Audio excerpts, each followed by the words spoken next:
Olé, salut à toutes et à tous, j'espère que vous allez bien. Aujourd'hui dans cette vidéo, comme vous avez vu dans le titre, nous allons parler du centrage. Le centrage est quelque chose d'excessivement important dans le sens où ça va enlever toute possibilité de pouvoir prédire la trajectoire en cas de mauvais contact.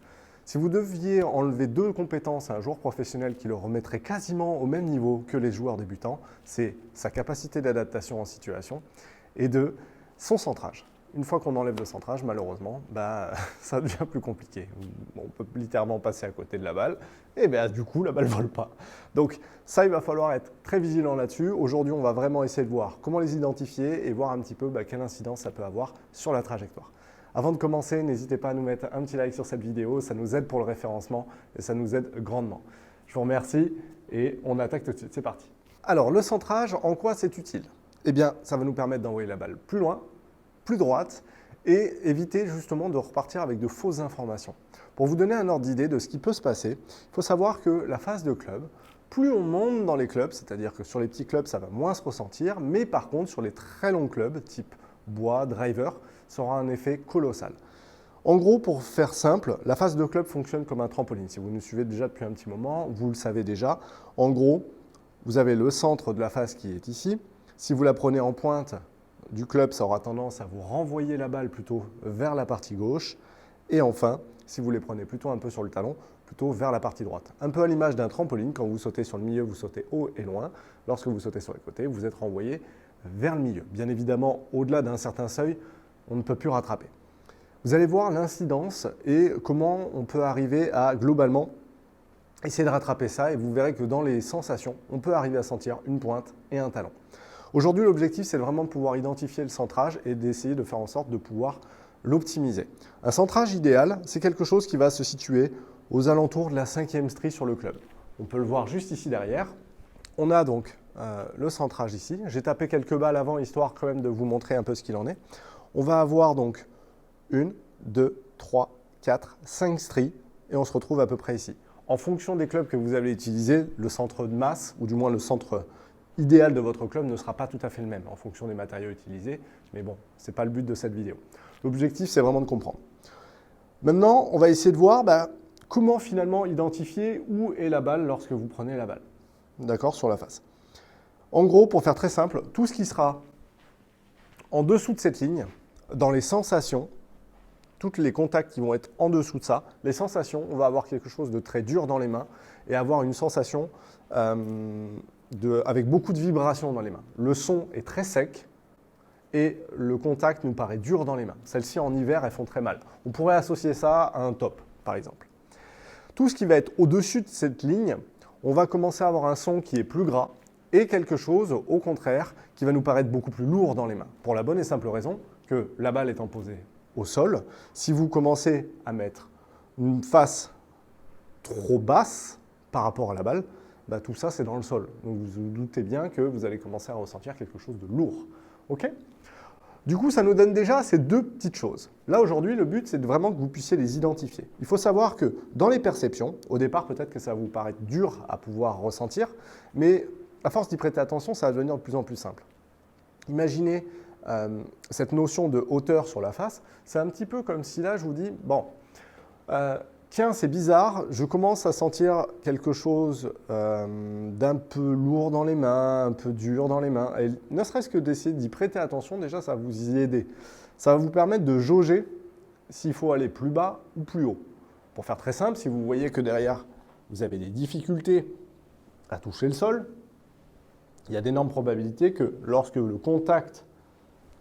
frappiez la balle, que le contact soit plutôt dur. Au contraire, si vous avez tendance à taper fort le sol, il y a d'énormes probabilités que lorsque vous tapiez vos balles, ce soit plutôt lourd. L'objectif, on le sait, c'est d'essayer de rechercher le fameux contact plein centre où on a l'impression que la balle est légère, toute douce, et on a l'impression de ne rien sentir. D'accord ? Alors, pourquoi on ne sent rien ?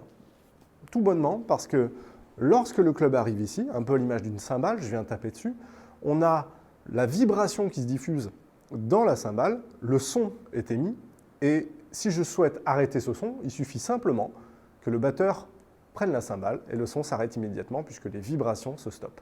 Eh bien, lorsque l'on vient frapper un coup de golf, quand la balle est au sol en tout cas, l'objectif étant de frapper la balle, puis le sol. Ce qui fait que lorsque l'on vient frapper la balle, les vibrations commencent à se diffuser dans l'ensemble de la tête de club, puis remontent dans le shaft, puis remontent dans les mains. Vous vous doutez bien que lorsque je viens frapper la balle, puis le sol, en fait, les vibrations viennent s'arrêter grâce au fait que le club touche le sol. C'est pour ça qu'on ne sent quasiment rien lorsqu'on vient effectuer le contact. Pourtant, la violence du choc est très importante sur la face, mais au final, ça nous donne quelque chose de plutôt assez smoothie, assez doux. Smoothie, il y en a qui vont rigoler, mais c'est un peu ce que je dis en permanence. Parce que c'est très doux, c'est très, je sais pas, smooth. Donc, en gros, pour faire simple, c'est ça. L'objectif, c'est de pouvoir les identifier. Donc, à chaque balle que vous allez taper, là, le but, ça va être ça. Donc là, je vais taper volontairement quelques balles. Et l'objectif, c'est d'essayer d'annoncer, avant même que ça soit affiché, où est la balle sur la face de club. Donc là, on va essayer de faire ça. Donc là, on va uniquement partir sur dur ou lourd, ou doux. D'accord? C'est parti. Donc un peu lourd. Donc celle-là, elle est plutôt haute sur la face. Exact.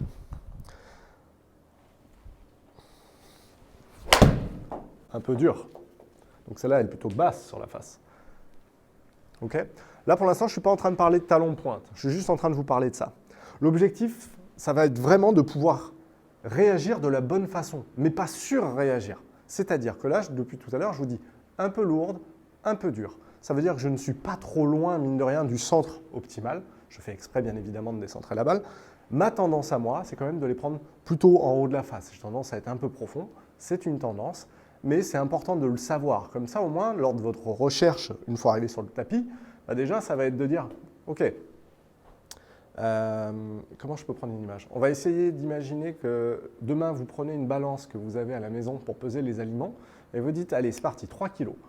3 kilos, j'essaye d'exercer 3 kilos. Peut-être que la première fois que vous allez le faire, vous allez faire « Ah mince, j'ai mis 60 grammes, donc c'est trop léger. » Ou la fois d'après, trop lourd. Mais au départ, on ne sait pas quoi mettre. Vous savez, on a les pesées de jambon, des fois. Il y en a, c'est toujours les mêmes qui gagnent ça à la remise des prix parce que justement, peut-être qu'ils s'entraînent à la maison, on n'en sait rien.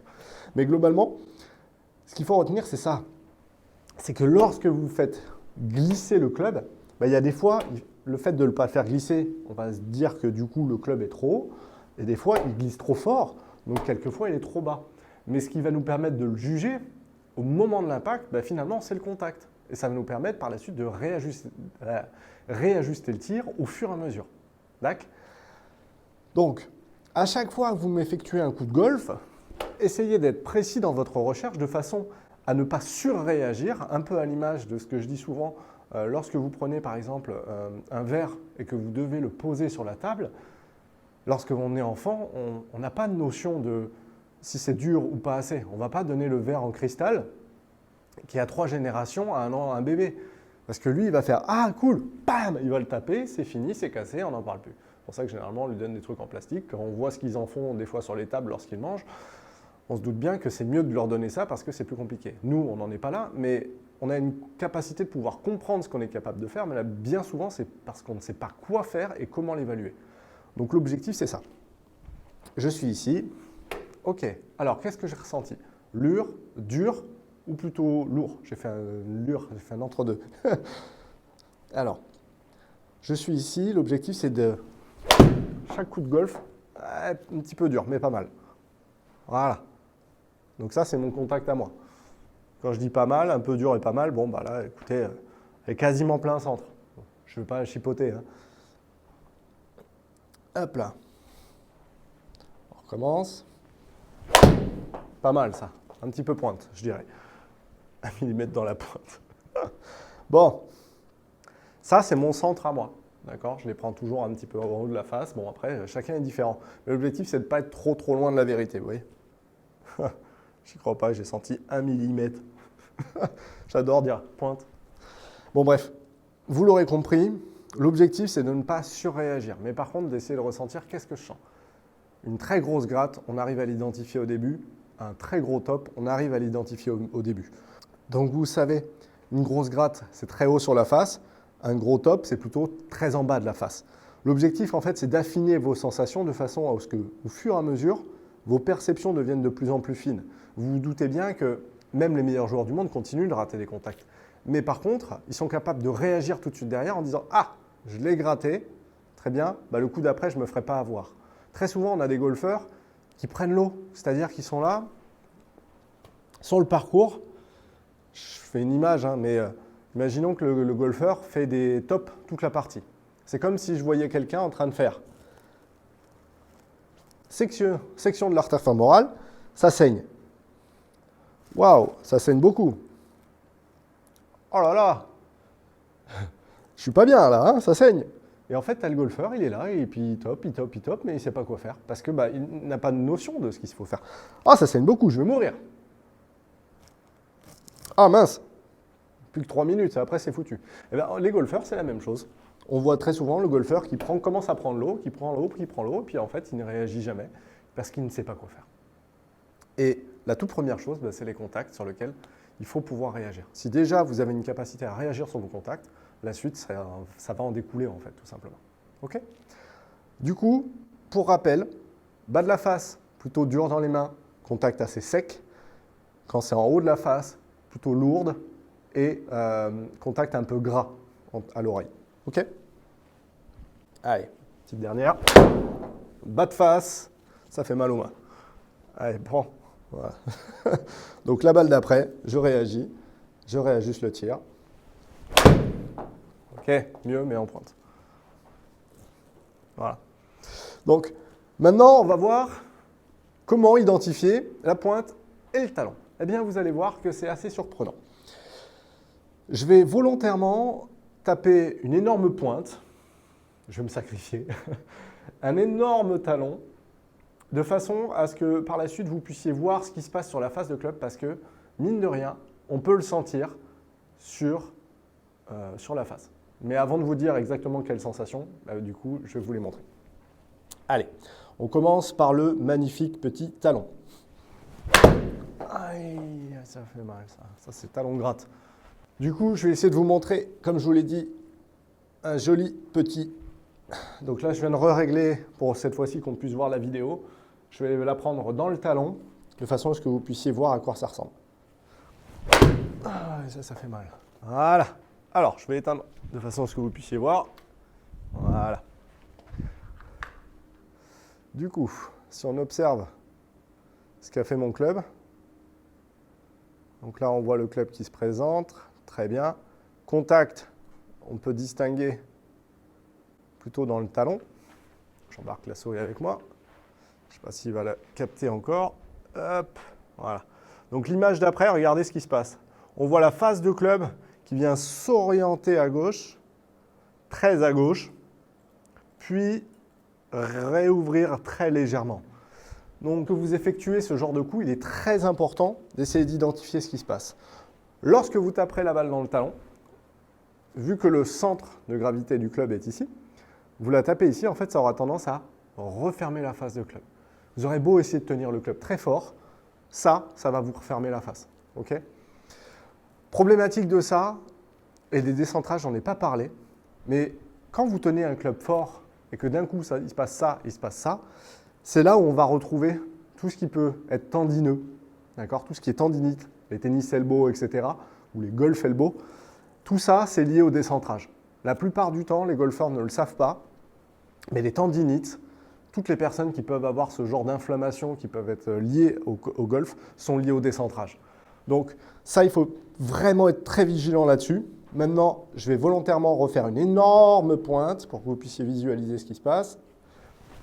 Aïe, ça fait mal. Voilà, hop, on va rééteindre la lumière. On va revisualiser ensemble ce petit coup.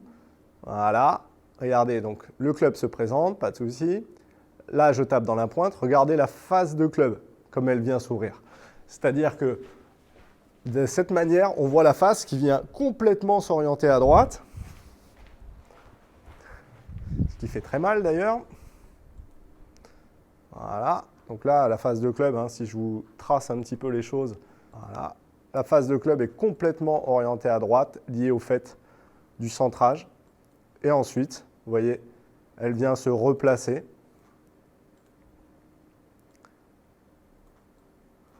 Quelques secondes après. Voilà. Magnifique petit centrage, vous voyez. Très agréable par rapport à ça. Et si je vous montre, tu es 29 mm dans la pointe, et si je vous montre celle d'avant, hop, vous voyez, très haute dans le talon. Donc ce genre de contacts sont vraiment pas agréables, ok, parce qu'il y en a un, donc comme je vous l'ai dit, qui vient ouvrir la face, va être l'autre qui vient refermer la face. Dans les perceptions, ça se ressent. Au départ, essayez de faire volontairement des pointes, volontairement des talons, et ça va vous permettre déjà de pouvoir accéder à une certaine réaction de votre part. Tiens, c'est bizarre, je l'ai prise dans la pointe, je l'ai prise dans le talon, etc. All right.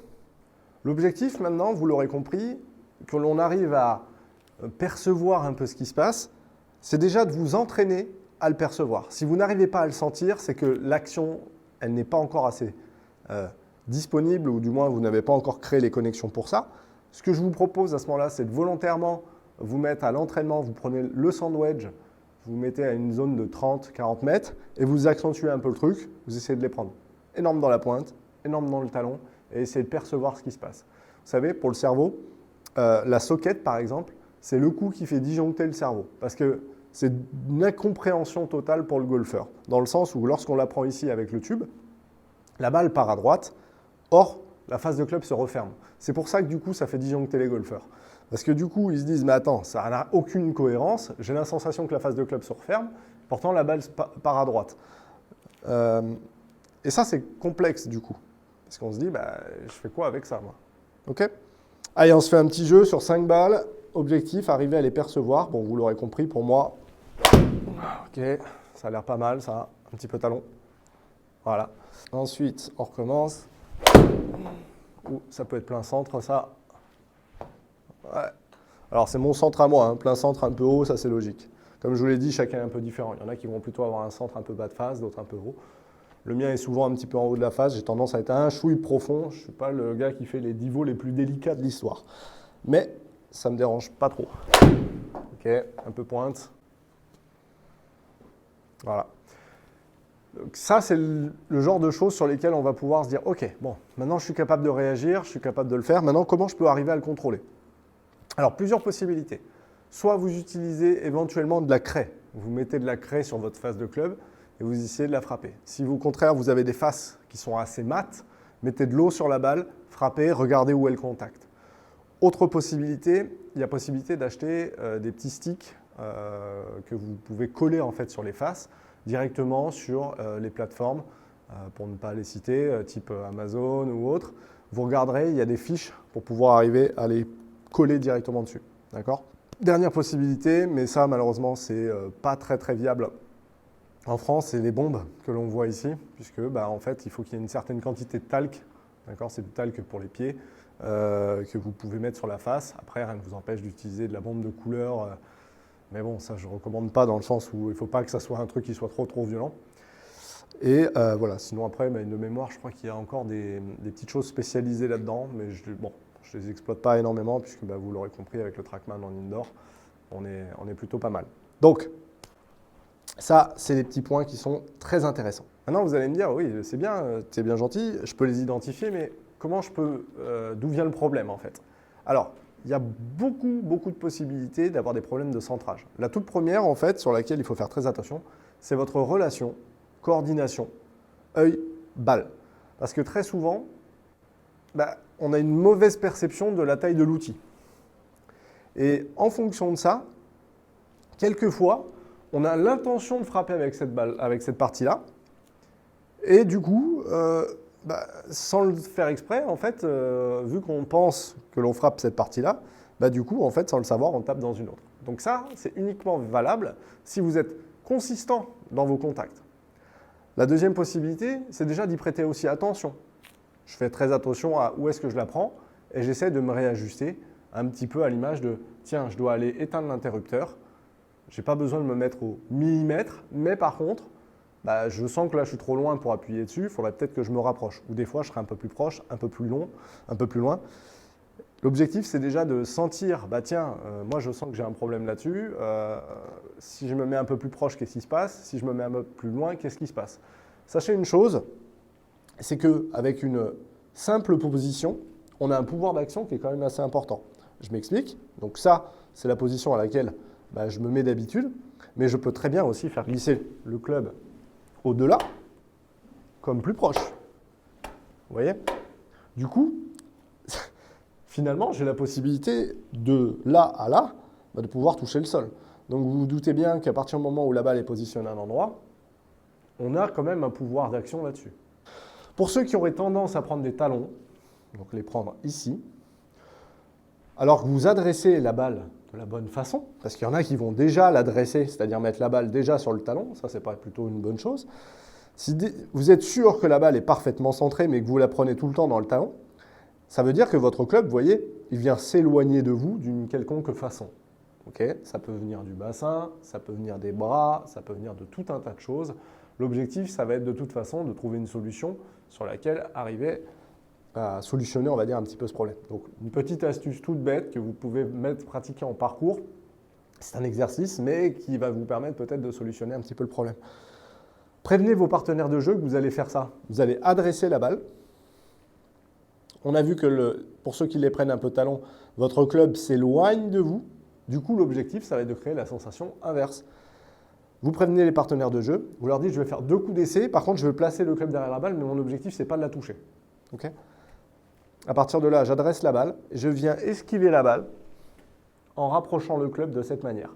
Comme ça, lors de la frappe, je suis en train de commencer à instaurer pour le cerveau le fait que je suis en train de rapprocher le club de 7-8 cm par rapport à d'habitude. D'habitude, j'ai tendance à le décaler de 1 ou 2 vers l'extérieur. Là, cette fois-ci, je vais le rapprocher et de le rapprocher de 7 cm vers l'intérieur.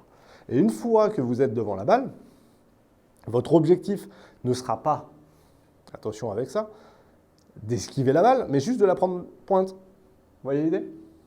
Ça, c'est lorsque vous êtes sur le parcours et qu'il y a hémorragie, que vous n'arrivez pas à trouver une solution. C'est un exercice. Donc ici, je pars du centre, j'esquive, ok.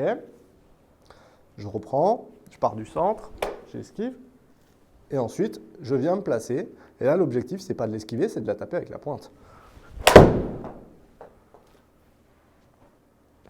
Boum, pointe. Vous l'aurez compris, du coup, si vous faites plutôt au contraire des pointes, alors vous l'adressez plein centre. À ce moment-là, bah, l'objectif, ça va être d'essayer de faire l'inverse. Je pars d'ici, j'esquive en étant plus loin. Je pars d'ici, j'esquive, je m'en mets à l'adresse, et là, objectif talon.